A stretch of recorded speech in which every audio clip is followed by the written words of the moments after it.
Vamos a ver sentencias secuenciales. Aquellas que en determinadas condiciones se pueden ejecutar una después de la otra, sobre todo en simulación. Aquí tenemos las sentencias secuenciales que presenta el lenguaje VHDL.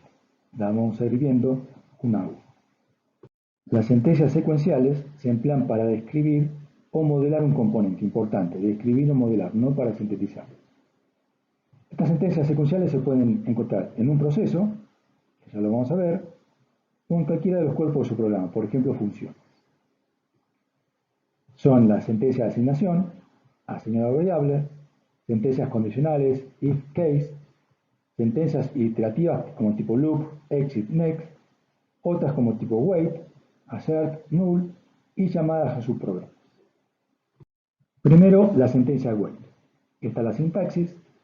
Fíjense que opcionalmente puede tener una etiqueta, un nombre, como tiene muchas de las sentencias en VHDL, uno le puede asignar una etiqueta para darle legibilidad al programa, así para indicar qué se está haciendo, por ejemplo, en esa sentencia. Y la idea es que cada vez que el simulador encuentra la sentencia wait, se suspende la ejecución hasta que sobre una determinada señal o señales ocurra una determinada relación booleana, es decir, que se dé por válida determinada relación o por una cierta extensión de tiempo. La sentencia wait tiene distintas formas. Vamos a ver la primera. Se encuentra la sentencia wait sin ninguna otra condición. Por ejemplo, dentro de un proceso que ya vamos a ver, en el cuerpo del mismo tenemos una serie de sentencias concurrentes, por ejemplo asignación a variable, asignación a señal, y luego encontramos sola la sentencia wait, que es el que el simulador viene ejecutando esas sentencias y se detiene hasta que se termine el tiempo de simulación. Por ejemplo, se ejecutan una serie de sentencias, asignaciones a variables, y se termina la simulación. En la segunda forma, tenemos una serie de sentencias y se encuentra la sentencia wait. Quiere decir que el simulador ejecuta hasta este punto y espera a que en A o en B ocurra un cambio. Por ejemplo, que A pase de 0 a 1 o que B pase de 0 a alta impedancia, etcétera, etcétera. La simulación se detiene en este punto a la espera de un cambio en los estados de A y B. Cuando en A y B se produce un cambio de estado, en este caso por estar dentro de un proceso, se continúa la simulación desde el principio, desde las sentencias que se encuentran después del beginning. Tercera forma, se puede agregar a la palabra reservada wait una condición booleana, es decir, que su resultado, el resultado de la evaluación es verdadero o falso, para que continúe con el programa. Entonces viene la simulación, encuentra la sentencia wait y espera hasta que la señal, en este caso reloj, tome el valor 1 y ocurra, acuérdense acá tenemos un atributo que significa que debe ocurrir un evento en la señal clock. Entonces cuando hay un evento, es decir, un cambio en la señal clock, y clock vale 1, que sí que pasó de 0 a 1. Cuando esta proporción es verdadera, se continúa con el resto de la simulación. En este caso pregunta si reset vale 1, entonces en Q, en Q pone 0, en otro caso en Q pone la señal B.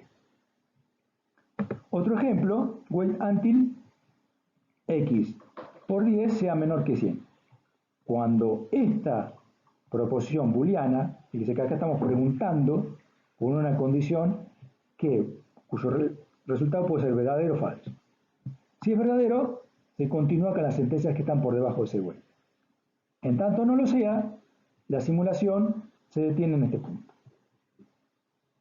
En la cuarta forma, se espera una determinada cantidad de tiempo. Por ejemplo, fíjense aquí tenemos, dentro de un proceso, decimos que la señal del reloj tome el valor opuesto a la que tenía, que espere 10 nanosegundos y luego continúa el proceso. O sea, invierte la señal, espera 10 nanosegundos, invierte la señal, espera 10 nanosegundos. Aquí estamos definiendo una señal cuadrada cuya duración es de 10 nanosegundos en alto y 10 nanosegundos en bajo. Otro ejemplo puede ser que aquí tengamos una expresión a evaluar. Evalúa A por B más C y esta expresión tiene que ser numérica, el resultado numérico. Entonces espera durante tanto tiempo como nos indique la evaluación de esta expresión. Y finalmente se pueden combinar las distintas formas del wait. Por ejemplo, wait on A o B until C igual a 1. Entonces espera hasta que ocurra un cambio en estado de A o B o hasta que C tome el valor 1. Cualquier opción que sea verdadera indica al simulador que continúe con el resto de la sentencia. Por ejemplo, espera en un evento en A o en B o por 10 nanosegundos. Es decir, que si A y B no cambian durante 10 nanosegundos, va a seguir la ejecución porque se superó este tiempo. Si antes de los 10 nanosegundos cambia el valor de A, por ejemplo, pasa a 0,1, se continúa con las sentencias que siguen a este wait. Bueno, asignación a señal. La sintaxis ya la conocemos. Tenía un símbolo compuesto que significa asignar lo que tenemos a la derecha a lo que tenemos a la izquierda. Fíjense que esta asignación también puede tener un nombre, una etiqueta. Una señal VHDL es distinta de una variable por lo siguiente, porque tiene un valor actual. Un conjunto de eventos que pueden disparar distintas acciones. Una vez que se agotaron la ejecución de esos eventos, se hace la asignación. Es decir, la asignación de la señal no es inmediata. Eso lo vamos a ver en detalle más adelante. Supóngase que tenemos esta asignación, a señal. Poner en A el valor de B. Si esta fuera una sentencia que tenemos en un programa de software, esta asignación se va a realizar solamente cada vez que el procesador llegue a realizar esta sentencia. En VHDL, como tenemos que trabajar en forma paralela o forma concurrente, no importa en qué lugar esté ubicada esta sentencia. Cada vez que cambie el valor de B, pasa de 1 a 0, pasa de 0 a 1, de 1 a alta impedancia, etcétera, etcétera, se refleja el valor de A, independientemente del valor, de la posición en que esté ubicada esta sentencia. También puedo hacer para simulación o modelado que cada vez que cambie el valor de B, espere 10 nanosegundos y recién en ese instante le asigne ese valor a la señal A. Aquí vamos a ver un ejemplo de asignación a señal. Supóngase que queremos describir, modelar o simular un multiplexor que tiene 4 entradas de datos, 2 de selección y una salida. Y que estas entradas y salidas son del tipo estándar lógico. Se puede tomar el valor 0, 1 y alta impedancia por ahora. Más adelante vamos a ver que puedo tomar otros valores. Como vamos a trabajar con entradas y salidas tipo Standard Logic, tenemos que invocar la biblioteca donde se define ese tipo de datos.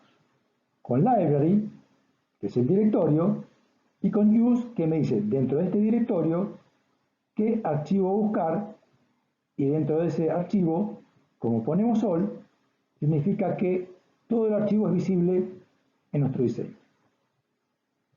Nuestro archivo VHDL va a tener una única entidad, que es este bloque, y una o más arquitecturas. En este caso, una sola arquitectura.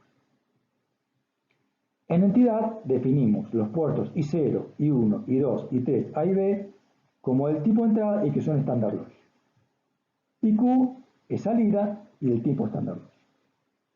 Acá definimos la arquitectura que llamamos MUX4 de la entidad que llamamos MUX4, que está aquí.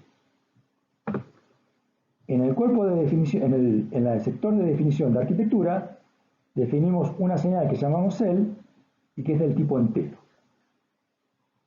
Fíjense, acá usamos dos sentencias, una es asignación con selección, que la vamos a ver más adelante, que empieza en este punto y termina aquí, y selección con asignación por definición de resultado de variables lógicas, que empieza aquí y termina aquí. Fíjense, acá estamos diciendo que selección toma el valor 0, el entero 0, cuando A vale 0 y B vale 0. En otro caso, toma el valor 1 cuando A vale 1 y B vale 0. En otro caso, toma el valor 2 cuando A vale 0 y B vale 1. Y en otro caso, toma el valor 3 cuando A vale 1 y B vale 1. En cualquier otro caso, toma el valor 4. Y aquí le estamos diciendo que tome el valor de cell, aquí, y que haga lo siguiente. Con el valor que tiene cell, 0, 1, 2, 3 o 4, para cualquier otro valor, que haga. Si cell toma el valor 1, poner en Q el valor de I1. Si cell toma el valor 3, fíjese que en ese caso A vale 1 y B vale 1, que ponga el valor de I3 en Q. Esto, fíjese, es muy distinto, esta interpretación, a la que hacemos en software. Acá le estamos diciendo que siempre que A o B cambien, le asigne un nuevo valor a cell. Y que cada vez que cell cambie, le asigne un nuevo valor a Q. Como en hardware. Es decir, cada vez que cambie el valor de una de las entradas de datos, una de las entradas de selección tiene que cambiar el valor de Q. Más aún, este bloque lo podríamos haber puesto después de este otro. El comportamiento y la síntesis de este sistema va a ser el mismo. Porque VHDL es una descripción de un sistema concurrente. O sea que funciona en paralelo. Supóngase que nosotros queremos intercambiar el contenido de señales, la A y la B. Es decir, poner en A el valor de B y en B el valor de A. Ya mencionamos que existe un bloque operacional en VHDL que se llama process. Esto significa que cada vez que haya un cambio en la señal A o en la B, que pasen de 0 a 1, de 1 a 0, si son booleanas de true a false, etcétera, etcétera, el circuito tiene que tener este comportamiento. Fíjese que si esto fuera software, yo no podría intercambiar el valor de las variables, porque primero me ejecutaría esta sentencia, pongo en A el valor de B, y luego esta. Aquí ya tengo en A el valor de B, no lo logro intercambiar. Pero ¿qué ocurre? En VHDL, estas dos sentencias, como son asignaciones a señal, se realizan de forma simultánea. Entonces sí logro intercambiar el valor de la señal. Más aún, esta sentencia yo la puedo ubicar antes que esta otra y el resultado va a ser el mismo. Porque las dos sentencias se realizan en forma simultánea, a diferencia del software. Se pueden asignar múltiples conjuntos de pares, valor y tiempo. Esto, por supuesto, siempre, acuérdense, siempre que tengo after. Es decir, que la asignación ocurra en una determinada cantidad de tiempo, me estoy refiriendo a un archivo VHDL preparado para la simulación, no para la síntesis. Entonces, por ejemplo, yo le estoy diciendo aquí que operando tome el valor 0 después de 10 nanosegundos, que tome el valor 10 después de 20 nanosegundos y que tome el valor 100 después de 30 nanosegundos. ¿Y qué espero? Sí, hace esta simulación y el sistema se detiene en la simulación. Es decir, yo puedo ir describiendo el valor que toma la señal operando en función del tiempo. Repito, esto sirve para simulación, no para síntesis. Nosotros no lo vamos, la simulación no la vamos a hacer de esta manera, la vamos a hacer mediante editor de formación. Asignación a variable. La asignación a variable es como la de software, se ejecutan de manera secuencial.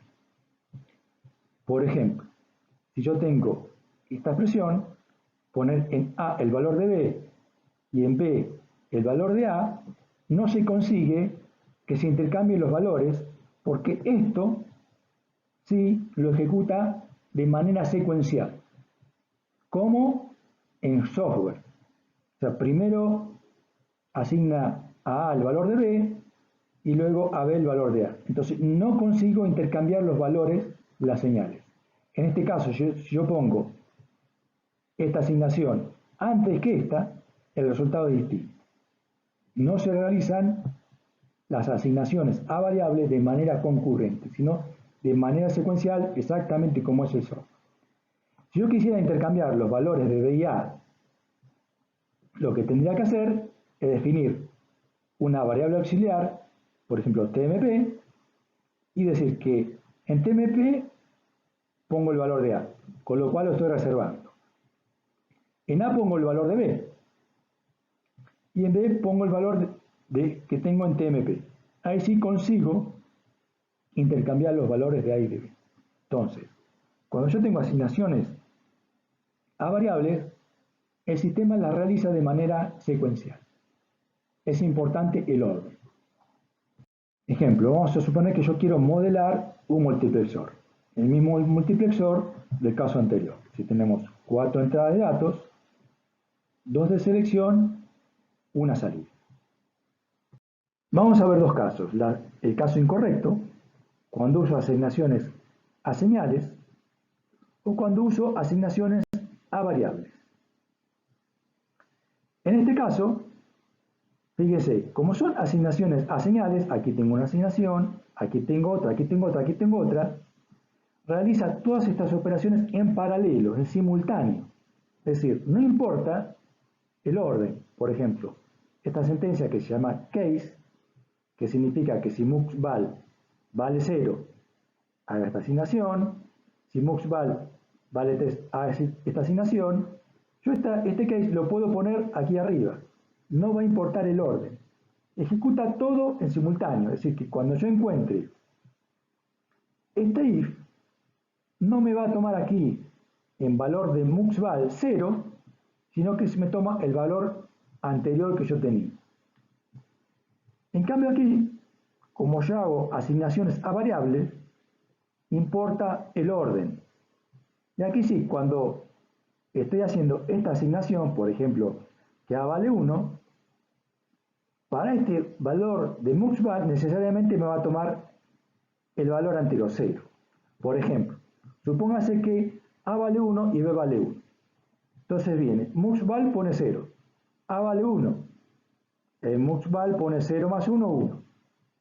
Luego viene aquí, B vale 1, el muxval pone 1 más 2 igual a 3. Cuando llega aquí a este case, muxval vale 3. Entonces, a la salida va a asignar el valor que tiene la entrada de 3. Lo ejecuta de manera secuencial. Importa el orden. Aquí no, porque aquí tengo asignaciones a señales. Entonces, de esta forma, no lograría describir un multiplexor, funcionaría de manera errónea. En cambio, aquí sí. Estaría describiendo un multiplexor con variables, con asignaciones a variables, perdón, y funcionaría de la manera correcta. Porque aquí muxval la definí como una variable. En cambio aquí, muxval la definí como una señal. Vamos a ver otro ejemplo de asignación a variable y a señal. Supónganse que yo tengo esta descripción de HDL. Acuérdense que un proceso es un bloque de mi programa que me dice que cada vez que haya un cambio, por ejemplo en este caso, en la señal CLK, el circuito tiene que tener este comportamiento. Entonces fíjense, cambia CLK. Pregunto si ocurrió un cambio y si CLK toma el valor 1. ¿Sí? Aquí estoy detectando el flanco ascendente. Entonces digo que en TMP, que es una señal que yo definí en este punto, es decir, una señal de tipo Standard Logic, en ese momento haga que el producto lógico de A y B se lo asigna a TMP y que TMP se lo asigna a QL. Estas dos sentencias se realizan en simultáneo, es decir, que cada vez que tengo el flanco ascendente, tengo dos asignaciones de manera simultánea. Circunstancialmente se corresponde con este esquema. Fíjense, me vino el flanco de reloj, el ascendente, y en el mismo tiempo TMP toma el valor de A and B y Q toma el valor de TMP. O sea, el valor que toma Q es el valor anterior que tenía TMP, no el actual. Más aún, esta descripción yo le puedo cambiar el orden. Puedo poner en QL, asignarle el valor de TMP aquí arriba y el resultado va a ser exactamente el mismo. En cambio, en esta otra descripción, fíjese, defino TMP2 como una variable, no como una señal, como una variable. Aquí detecto también el flanco ascendente, pero fíjense, esta asignación es inmediata. Y luego digo que en Q2 poner el valor de TMP2. Esta descripción se corresponde con este diagrama. O sea, tengo una asignación inmediata. Cuando me viene el flanco de reloj, el flanco ascendente, Q2 toma el valor que tengo en ese momento en TMP2. La asignación es inmediata. Lo mismo en este caso. En este caso tengo definida una variable TMP3 aquí. ¿Y qué hago? La asignación a variables inmediata y aquí capturo el valor que tiene TMP3 y se lo asigno a Q3. En este caso, estoy trabajando o estoy sintetizando este esquema. Fíjense que es importante el orden cuando yo uso variables. En cambio, si yo uso señales, no importa el orden. Yo recomiendo trabajar siempre con señales, porque cuando tengo una descripción más complicada, que en este caso solamente dos sentencias, a veces uno no está muy seguro de si actúa primero la asignación a señal o a variable.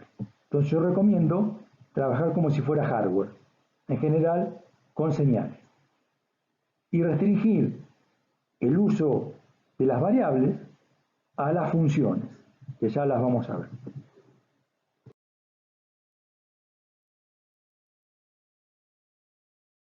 Bueno, la sentencia if tiene esta sintaxis y se usa para definir a partir de una condición cuyo resultado es verdadero o falso, una serie de sentencias. Tiene una interpretación parecida a la de software, solamente que aquí le estamos diciendo que si se cumple esta condición, construya este hardware o construya un circuito que tenga este comportamiento. En otro caso, el circuito debe tener este comportamiento o este otro comportamiento. Por ejemplo, supóngase que nosotros queremos describir o sintetizar un biestable tipo latch. Bueno, tenemos nuestra entidad, definimos carga y datos que son en puertos de entrada y tipo bit, y biestable que es una salida y del tipo bit. Y aquí la arquitectura. Este proceso nos dice que cada vez que haya un cambio en la entrada de carga o un cambio en la entrada de datos, el circuito tiene que tener este comportamiento. Si carga es igual a 1, en biestable pongo dato. En cualquier otro caso, por omisión, biestable conserva el valor que tenía. Vamos a describir, por ejemplo, para explicar una aplicación de la sentencia if, una señal tri-state, es decir, que deja pasar la entrada o que a su salida presenta el estado de alta impedancia, no importa los valores que tengan a su entrada de datos. Entonces definimos aquí nuestra entidad que tiene dos entradas del tipo Standard Logic, una se llama habilitación, la otra se llama entrada. Y una salida que se llama salida y que también es del tipo Standard Logic. Y aquí la descripción de nuestro circuito. Aquí tenemos un bloque process que nos dice que cada vez que cambie habilitación o entrada, el circuito tiene que tener este comportamiento. Si habilitación vale 1, fíjense, en salida pongo entrada. Si entrada vale 0, salida vale 0. Si entrada vale 1, salida vale 1. En cualquier otro caso, es decir, si habilitación vale 0, la salida está en alta impedancia.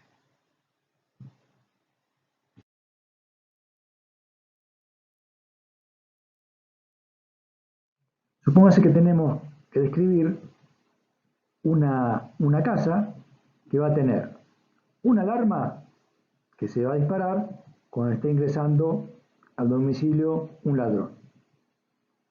Otra alarma que nos va a detectar si adentro de la casa tengo humo. Y otra alarma que nos va a detectar, por ejemplo, que el tanque, el depósito de agua, está lleno, completo. Entonces, para detectar el ingreso de un intruso, tengo un sensor en la puerta trasera. Esa alarma la puedo deshabilitar, por ejemplo, cuando yo estoy adentro de la casa y no quiero que cuando yo ingreso o salgo por la puerta trasera, esa alarma funcione. Tengo otro sensor en una puerta que es deslizante y tengo otro sensor que lo tengo en la entrada principal. Acá tengo un detector de humo que si me detecta que tengo humo, va a colocarme aquí en 1 y lo contrario en 0. Tengo aquí una deshabilitación de la entrada de la alarma principal. Y acá tengo un detector de agua. Es decir, si mi reservorio de agua está completo, para que no rebalse, me va a sonar el detector de alarma. Y esta es la descripción que tiene mi circuito. Fíjense que es muy sencillo. Acá tengo, bueno, coloco todas mis entradas y mis salidas. Y aquí tengo la arquitectura. Aquí tengo un proceso que siempre que haya un cambio en la señal smoke, en el sensor de la puerta frontal, de frente, etcétera, etcétera, el circuito tiene que tener este comportamiento. Fíjense, le estoy diciendo que si smoke toma el valor 1 y alarma principal es igual a 0, es decir, no está deshabilitada, entonces ponga en detector de fuego el valor 1, en cualquier otro caso 0. Es decir, que la alarma principal no está deshabilitada y estoy detectando un 1, suena la alarma de incendio. Aquí tengo otro if y le estoy diciendo que si hay un movimiento en la puerta frontal o en la puerta trasera o en la puerta deslizante y la alarma no está deshabilitada, la alarma secundaria de detección de intrusos y la alarma principal tampoco está deshabilitada, si toman ambas alarmas su habilitación el valor 0, tengo que hacer sonar la alarma de intrusos, colocándole un 1. En cualquier otro caso, un 0. La alarma de intrusos no suena. Y finalmente, para detectar el nivel de agua. Yo que si el nivel de agua vale 1 y la alarma principal no está deshabilitada, entonces coloco 1 en alarma de nivel de agua, en cualquier otro caso tomo el valor 0. Fíjense que yo acá le estoy dando el comportamiento que quiero que tenga el circuito. De nuevo, no estoy diciendo qué elementos usar ni cómo conectarlos. Más, como aquí usé todas asignaciones a señales, todo este proceso es concurrente. Es decir, yo podría haber colocado este bloque if al principio, este bloque if al final, etcétera, etcétera, en cualquier orden, y el comportamiento va a ser el mismo, en paralelo. Cada vez que ocurra un cambio en una de estas señales, se disparan estos eventos. La sentencia case. La sentencia case, bueno, tiene esta sintaxis y dice que para el valor que toma esta expresión va a ejecutar alguna de las sentencias concurrentes que se definen a continuación. Es como un case o un switch que ustedes han visto en Pascal o en C. Aquí tenemos la descripción de un multiplexor de 4 entradas de datos, una salida. Bueno, aquí tenemos nuestras entradas y salidas y aquí la arquitectura. Cada vez que haya un cambio en alguna de las entradas de selección o las entradas de datos, tengo que actualizar la salida. Entonces aquí, fíjese, viene el case. Si selección vale 0, 0, en salida pongo el valor de entrada 1. Si selección toma el valor 0, 1, en salida pongo el valor de entrada 2 y así siguiendo. Esta es la forma de definir ese multiplexor con un case. Sí, siempre y cuando tenga un cambio en alguna de estas señales, se debe actualizar la salida. Otro ejemplo de sentencia case. Fíjese que en selección yo puedo decirle que tome 2 o más valores para ejecutar determinada sentencia. En este case, si selección toma el valor 0, 0 o 0, 1, en salida pongo entrada 1. Pongo a la salida entrada 2 solamente cuando la selección vale 1, 0. Y pongo en salida entrada 3 solamente cuando selección tome el valor 1. Así que puedo asignar a salida entrada 1 para más de una condición de selección. Y esos valores alternativos que puede tomar mi asignación pueden ser más de 2. Por ejemplo, podría ser 0, 0, 0, 1 o 0 alta impedancia. Otro caso, otra forma de emplear mi sentencia case es mediante un conjunto de valores. Acá le estoy diciendo que selección, cuando tome los valores comprendidos de A a C, es decir, A, B o C, en salida coloque el valor que tiene en la entrada 1. Si selección vale D, salida toma el valor que tiene la entrada 2. Aquí lo puedo usar un rango de valores para determinar el valor de mi salida. Por ejemplo, podría haber puesto, si selección fuera un entero, por ejemplo, de 0 a 7. Siempre que selección tome un valor comprendido entre 0 y 7, en salida asigno el valor que tiene entrada 1.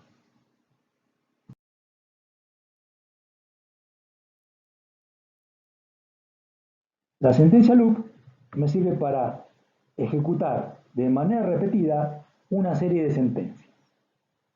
La sintaxis es esta, fíjese que puedo tener una etiqueta como siempre, y la condición de la cantidad de veces que se repite ese lazo lo puedo hacer de manera booleana, es decir, siempre que esta condición dé como resultado una evaluación verdadera, se van a ejecutar las sentencias que estén dentro de ese lazo, o lo puedo controlar mediante un número determinado de iteraciones. Por ejemplo, 10 iteraciones, 15 iteraciones y así. Entonces, lo podemos iterar mediante la condición booleana, un número indefinido de veces, aquí, o mediante un número determinado de veces, con el for. Vamos a ver el caso de la sentencia loop gobernado por un while. Vamos a modelar un contador. Aquí tenemos un proceso, fíjense que no tiene sentencias a las cuales ese proceso es sensible, por lo cual se ejecuta siempre.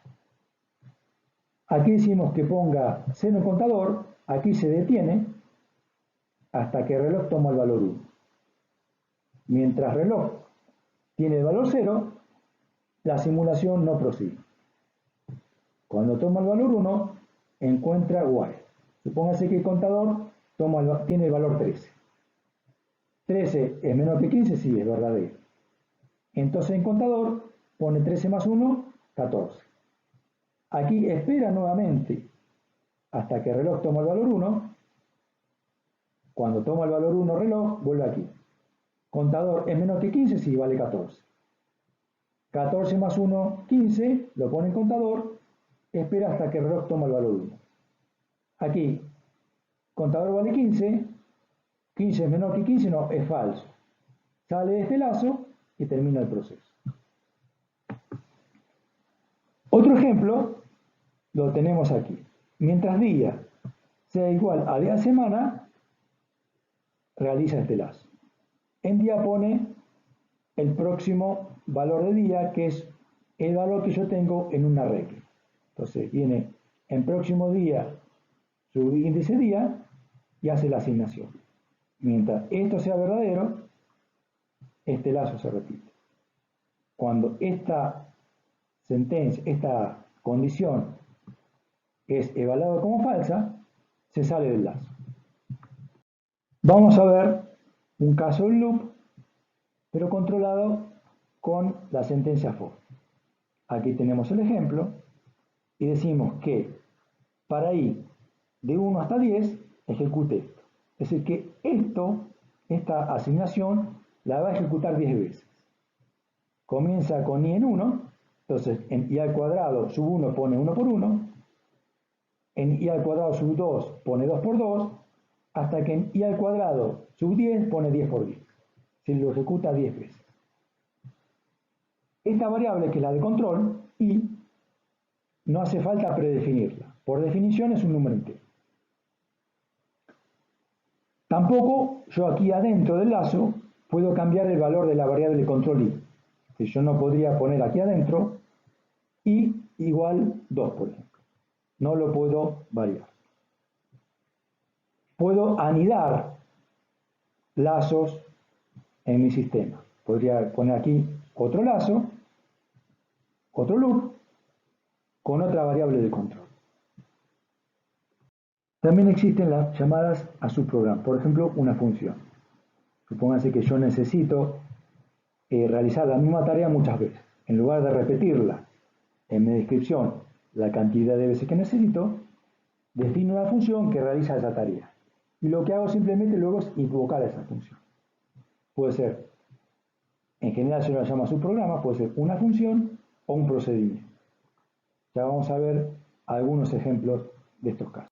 La sentencia return es la sentencia final que uno tiene que encontrar en la descripción de una función o de un procedimiento. Puedo tener más de un return en una función, porque retorna los valores calculados para distintas condiciones. La sentencia null indica que no se va a realizar ninguna acción. Por ejemplo, si yo tengo este case, digo que si valor toma valor 0,1, no se ejecuta, no se realiza ninguna acción. En cualquier otro caso, en valor pongo valor tomado en módulo 2.